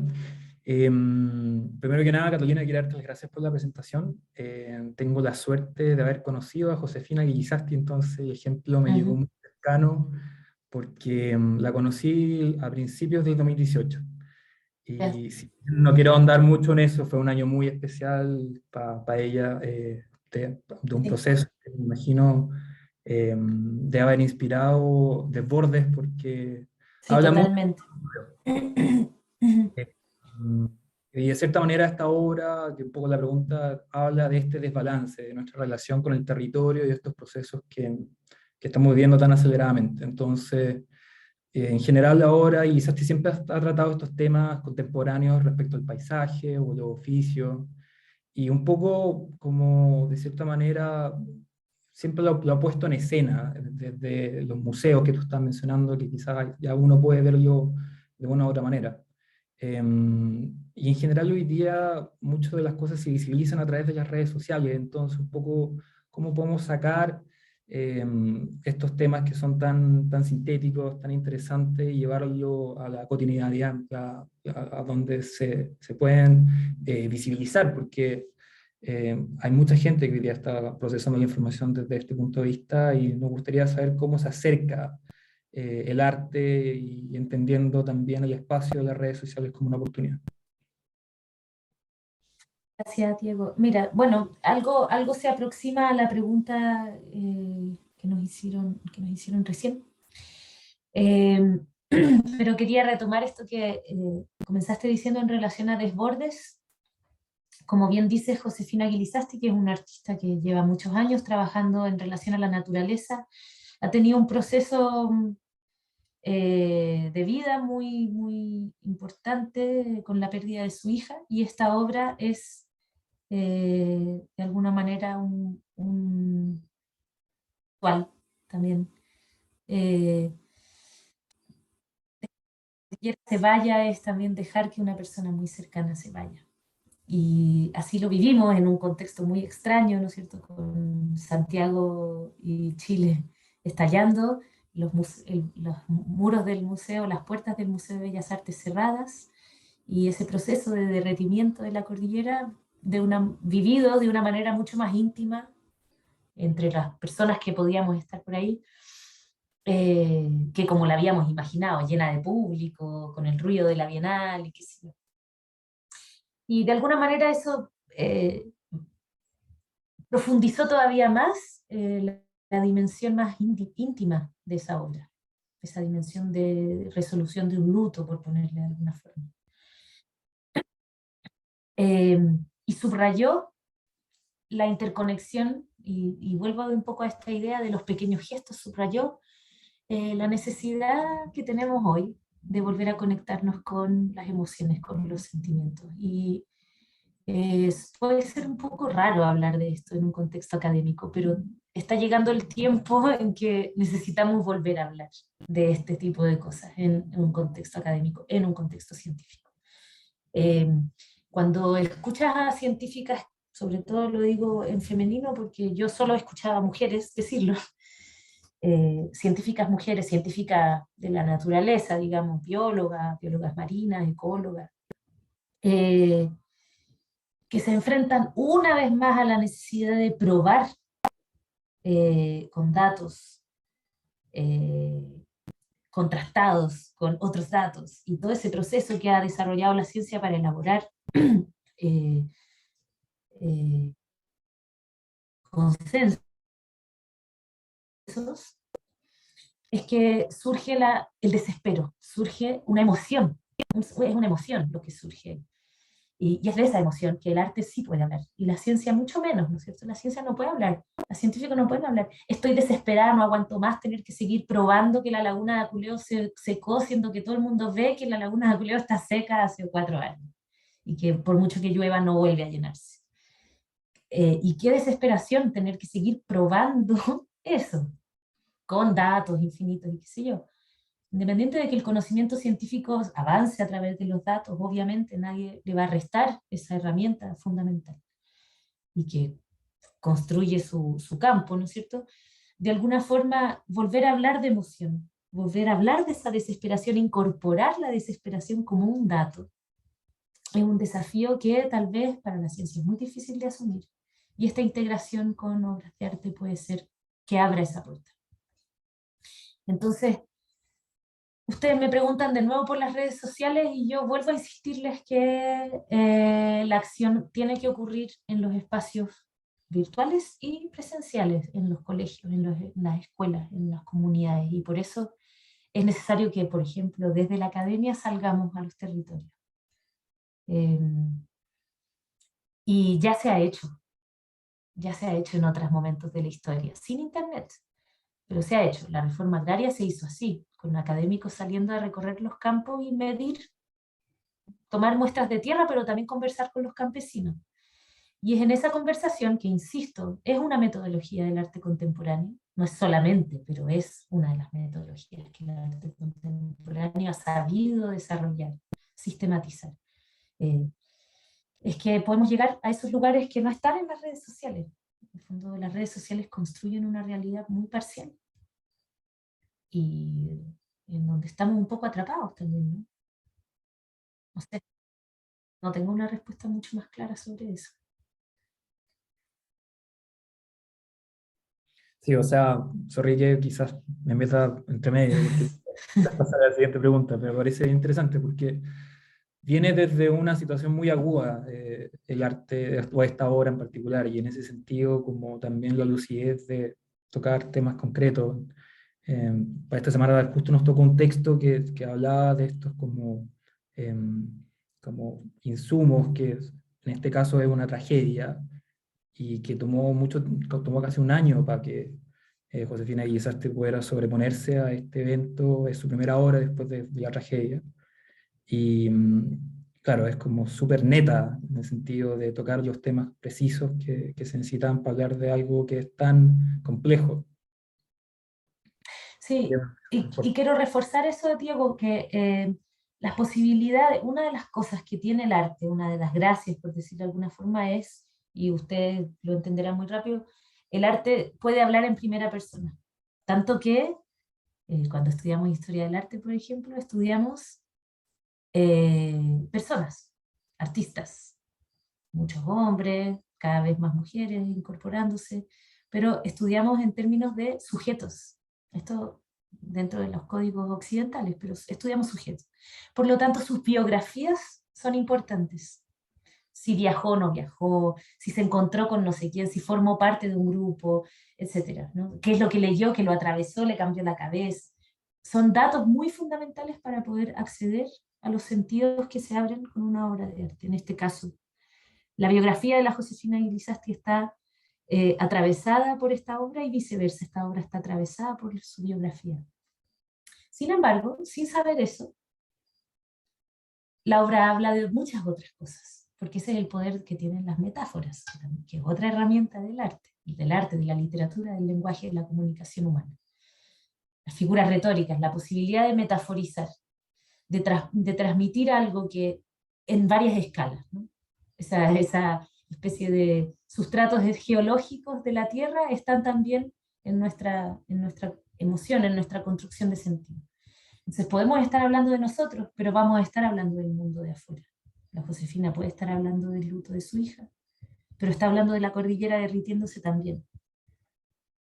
Y de alguna forma esa potencia que tiene el arte de hablar desde el individuo, y ahí vuelvo de nuevo a esa idea de la pequeña escala, del pequeño gesto. Desde el sujeto, desde la emoción individual, a través de un lenguaje común, no voy a decir universal porque no tiene ni un sentido ya hoy en día, pero común, podemos ponernos en el lugar del otro, o sentir con el otro, emocionarnos por lo que emociona el otro, por lo que ha creado otro. Y eso es mucho más difícil en el lenguaje de las ciencias también, que precisamente lo que hace es, hasta ahora, cada vez menos, pero hasta ahora, como ustedes saben, un artículo científico se escribe en persona neutra. No hay experiencia individual. Al contrario, es tratar de reducir al mínimo la experiencia individual. Y por eso a mí me gusta tanto la ciencia y el naturalismo del siglo XIX, porque es una ciencia que se escribe desde las experiencias del viaje.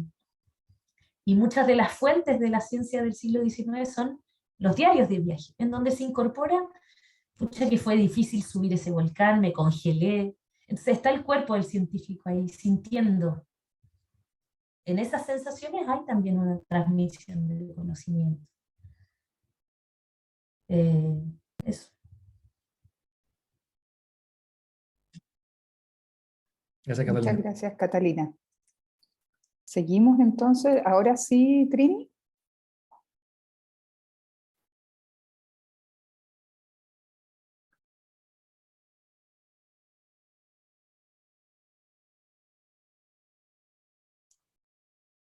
Luz María también fue la que hizo la pregunta.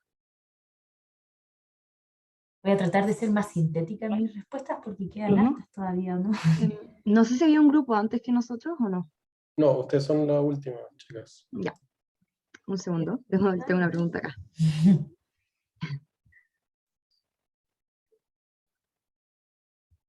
Ya. Si es que la arquitectura del paisaje es un arte, debería tener, al igual que las otras artes, esta capacidad de influir en el comportamiento de las personas. Pero ¿cómo dirías tú que cumple este rol de comunicar e influir, pensando en que la pintura, escultura o literatura, por ejemplo, son más explícitos, estáticos y limitados a cierto espacio, mientras que el paisaje es extenso y se mantiene en un constante cambio? ¿O cómo hace el paisaje para crear una crítica, por ejemplo? Me van a disculpar si ya lo han escuchado 500 veces, pero yo los voy a remitir a Gilles Clément, el filósofo, paisajista, arquitecto del paisaje francés. ¿Lo conocen? Gilles Clément. ¿Sí? ¿Es como comodín de sus cursos o no? Está siempre bien está siempre volver dando a reiterar. Gilles Clément tiene varias cosas, ¿no es cierto? Varias teorías, varios principios, conceptos fundamentales. Y uno de ellos es el jardín en movimiento y otro es el jardín planetario. Y el jardín planetario precisamente apunta a eso que tú estás diciendo, me parece a mí. El jardín planetario es entender que el paisaje nos integra, que nosotros somos paisaje, por un lado. Es entender que no hay, es eliminar esas dicotomías, esas distinciones entre nativo y exótico, por ejemplo. es reconocer precisamente ese constante cambio que tú pones en tu pregunta, y nosotros como humanos no resistirnos a ese constante cambio. Entonces cuando él habla de jardín en movimiento, en términos paisajísticos bien concretos, es que cuando tú concibes y diseñas un paisaje, un jardín, no lo vas a concebir nunca en su último estadio, sino que lo concibes como un proceso. Y van a haber plantas que tú plantes y después van a salir, colores que van a aparecer y después no van a estar, en fin. Y él tiene hartos experimentos, él y mucha gente que se ha ido formando en su entorno, tienen hartos experimentos que responden un poco a esa idea de un paisaje como crítica, un paisaje crítico.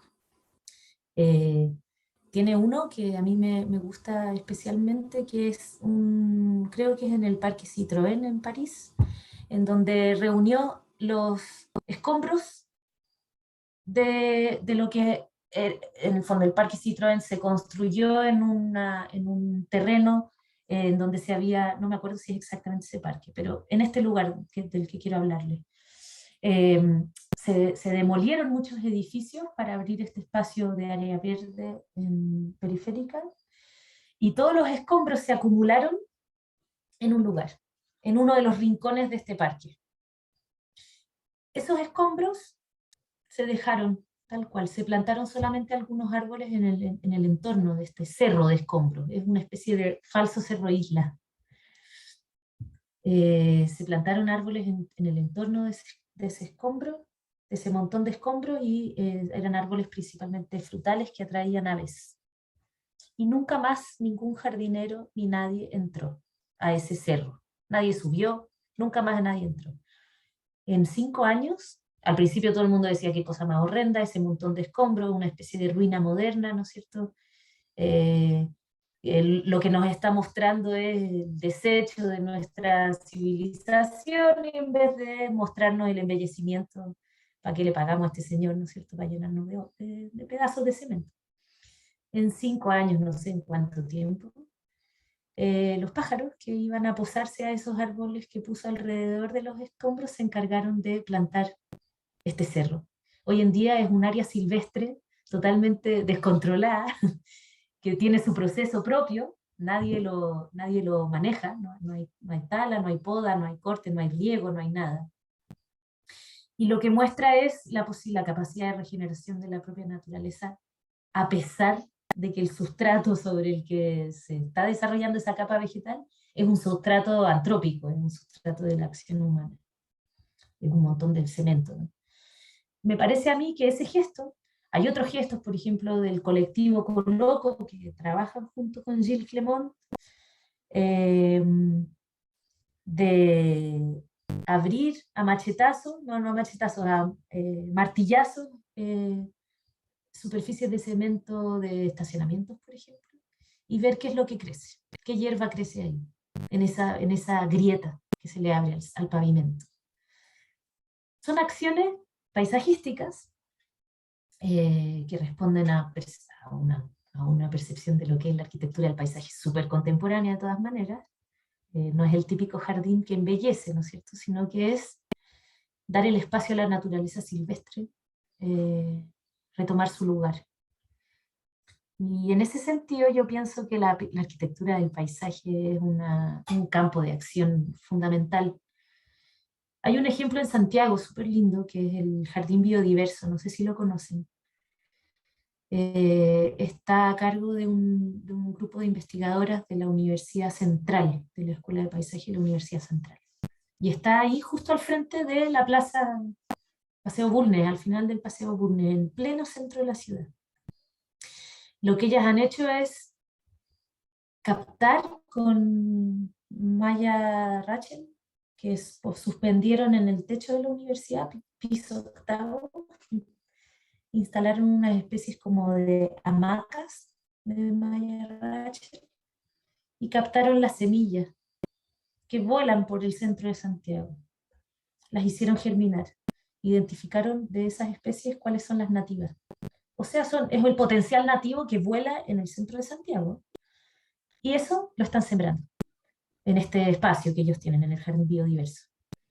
Me parece a mí también que ahí hay una posición, hay una toma de posición por asilvestrar las áreas, entre comillas, verdes, que no tienen por qué ser verdes, ¿no es cierto?, de la región metropolitana, del Santiago, de la zona urbana, etc.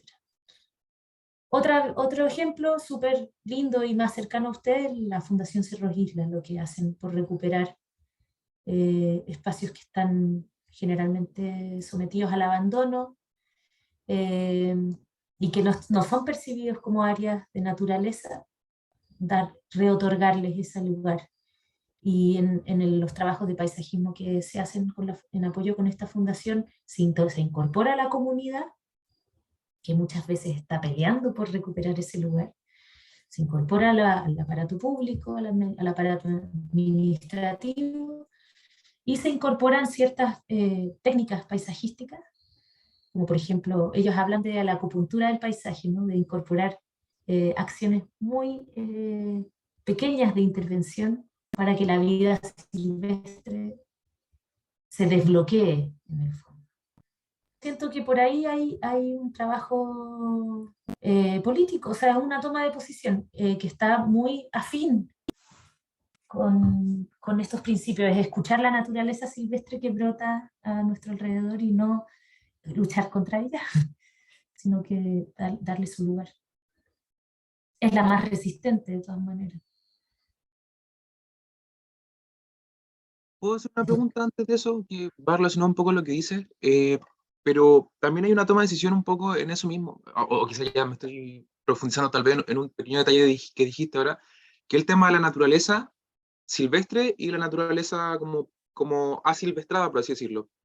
Entonces igual en esa toma de posición es complejo porque sabemos que existen, de los 500 años que llevamos como Nuevo Mundo, han llegado muchas especies, unas más invasivas que otras, y han desplazado a nativas, y yo siento que igual hay todo un tema político entre lo que es plantar exclusivamente nativo, que se ha dado como en el último tiempo, en contraposición de la tradición como occidental de plantar planta europea. Pero ¿qué pasa ahora, por ejemplo, en eso que tú dices, como la toma de posición de la necesidad de poner tal vez más plantas, como de las plantas que más resisten? No sé si me explico, como... Sí, y precisamente para allá va la noción de jardín planetario de Gilles Clermont, que es decir, somos todos migrantes. No hay plantas nativas y plantas exóticas. Todos, las plantas, nosotros, los humanos, los bichos, el viento, los minerales que están componiendo una gota de lluvia, viajan. Y su lugar es la Tierra. Entonces, ampliar nuestra percepción y al mismo tiempo reconocer, y ahí como está cerrando un poco, reconocer lo que Hutton, ese geólogo que les mencioné al principio, decía. En nuestra percepción, estas cadenas no tienen fin. Al pensar la Tierra como un jardín, le reconocemos y dignificamos sus límites, ¿no? Y reconocemos nuestro lugar como jardineros, como cuidadores de ese espacio, de ese jardín planetario. Por una parte está eso. Por otra parte, yo también pienso que obviamente entre una monocultura de pino y un bosque esclerófilo no hay mucho donde perderse.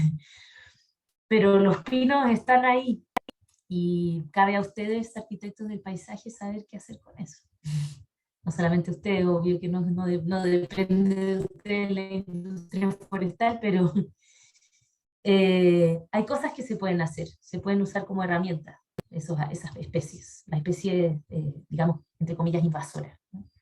Porque crecen mucho más rápido, porque generan sombra antes que cualquier nativo. Hay un montón de elementos que en el fondo, bueno, y ahí ya me puedo ir en la volada infinita, porque yo vivo en el campo y estoy precisamente regenerando un espacio que era un pasto, pisoteado por vacas, y estoy aplicando cosas que he aprendido en diálogo con personas como ustedes, en donde el eucalipto, por ejemplo, me sirve, es una herramienta de trabajo para mí. Lo planto para podarlo, para manejarlo. Y en ese sentido la integración entre arquitectura del paisaje, el típico prejuicio es que la arquitectura del paisaje es la estetización, ¿no? No es solamente eso, yo lo sé muy bien.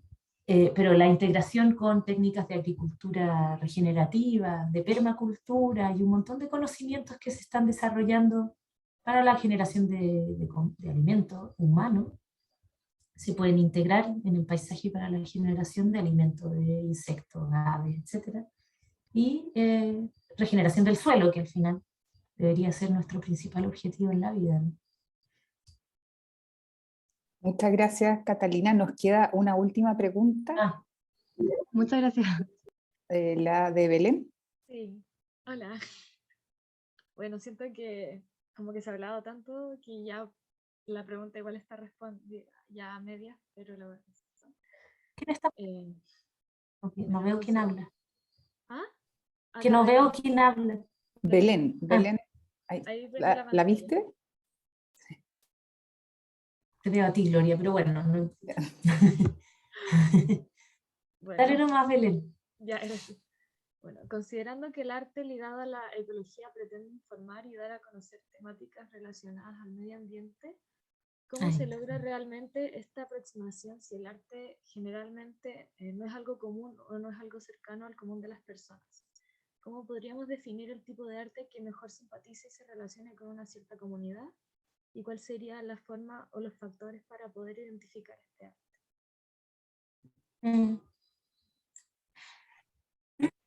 Ese yo creo que es el principal desafío de alcanzar espacios de difusión masiva como la escuela. Yo me quedo siempre con la escuela porque veo que un trabajo con niños, adolescentes, jóvenes marca biografía mucho más que en adultos, aunque nunca hay que perder la esperanza. Mi experiencia es esa. Y veo como hay muchos artistas que se aproximan a las comunidades, al final quienes están más receptivos en general son en las escuelas, las profesoras, los niños. Entonces, creo que ese es el camino, independiente de que sepamos que la cultura, el conocimiento científico y el conocimiento artístico nunca va a llegar al mismo nivel de masividad que una zapatilla Adidas o Nike, no sé. Tenemos que tratar de ocupar los lugares donde podemos entrar, que es muy difícil entrar a través de las vías del capital, ¿no? Que son las más masivas. Pero insisto, como que también podemos creer en que vías menos masivas son igualmente eficientes, no es en cantidad, pero tal vez en profundidad, tal vez en largo plazo. El tiempo que se demora una moda en pasar, por ejemplo, un meme en olvidarse, una canción de, no sé, de Beyoncé, no tengo idea, en pasar de moda, tal vez es mucho más efímero. Aunque sea mucho más masivo, es mucho más efímero. Entonces, cuando en el informe hablamos de alcanzar otros públicos, incorporar a otras comunidades, a otros actores a la generación de este tipo de conocimientos transdisciplinarios en relación a la ecología, también hablamos de preocuparnos porque esas instancias de encuentro sean significativas. Y con significativo lo que más estamos pensando es en que se genere una memoria, un recuerdo. Y que tal vez ese niño que, no sé, pues, pudo, qué sé yo, el niño que fue a visitar, por ejemplo, esa especie de neoglifo que está haciendo la artista Melissa Luna en la Cordillera de la Costa en un ex zona de cultivo de pinos, y ella está haciendo estas pequeñas esculturas para retención de agua y que aflore la vida nativa. Cuando un niño vaya para allá, después, muchos años después, vuelva a ver un monocultivo de pino y se acuerde. Eso, de alguna forma, es un poder que, de nuevo, la publicidad, por ejemplo, no va a tener. Entonces, lo significativo, lo profundo que puede ser la memoria que se genera, el recuerdo de esta experiencia, es algo que es muy difícil de probar, y por eso también es muy difícil de, por ejemplo, someter a evaluación en criterios académico. Si por ejemplo yo tengo un proyecto Fondesit o cualquier otro tipo de proyecto de eso, ¿cómo evaluar la profundidad de un recuerdo? Es muy difícil. Necesitaríamos hacer seguimiento a las personas de aquí a 10 años, si se acuerdan de esa vez que vieron una obra de arte que hablaba de, qué sé yo, del canto de las ballenas. Es un desafío, y en eso estamos. Un poco el informe precisamente lo que hace es abrir las preguntas para que las personas que están diseñando este tipo de instancias o financiamiento o lugares puedan abrirse a pensar esto que es difícil, no es tan fácil. Eso. Gracias. Muchas gracias, Catalina, por tus respuestas, por el tiempo Gracias a ustedes entregado. por el tiempo, nos pasamos totalmente, ¿o no? No, está perfecto. Ah, ya. La pregunta está perfecta. Muchísimas gracias por la disposición, como siempre, Cata. Agradecemos también a nuestro curso por cada una de las preguntas. Esperamos que sigan así. Son instancias de alto interés también para nosotros. Como mencionabas tú, Cata, al inicio, la transdisciplina, poder compartir qué se hace en términos, en este caso, medioambientales, con otras disciplinas, con el arte, con la ecología. Entonces, para nosotros también es de alto interés poder escucharte y aprender de ustedes, de disciplinas externas que en el fondo terminan de complejizar también lo que nosotros hacemos. Así que muchas gracias nuevamente. Gracias a ustedes, y bueno, espero que en el desarrollo de sus trabajos y todo incorporen estas dimensiones. Me parece que es algo totalmente compatible. Así que tienen una oportunidad ahí de pensar el ecosistema, ¿no es cierto?, como un laboratorio de acción ecológico. Gracias. Gracias, Así Gloria, de es. nuevo por la invitación. No, muchas gracias a todos. Nosotros, curso, nos volvemos a encontrar el próximo miércoles. Que tengan un buen resto de semana, y tú también, Catalina, que estés muy bien por allá. Cuéntanos. Sí, no, perdón, es que me pregunta alguien de la red social para ir revisando el trabajo. Mi red social es... Si quieres anotarla en el chat. No. Sí, miren, no es muy significativo lo que yo publico, pero es eso, ese es mi Instagram. Trato de difundir lo que hago ahí, pero sigan las redes de la Bienal Concepción, de la Fundación Mar Adentro, y la Melissa Luna. Está en proceso ese trabajo. Pero búsquenla, es Melissa con Z. Perfecto. Melissa Luna está en proceso, estamos trabajando en esa obra. Espero que el próximo año salga. Una pregunta corta, Cata. ¿Sí? ¿La Bienal Concepción está asociada a la Universidad de Concepción o no?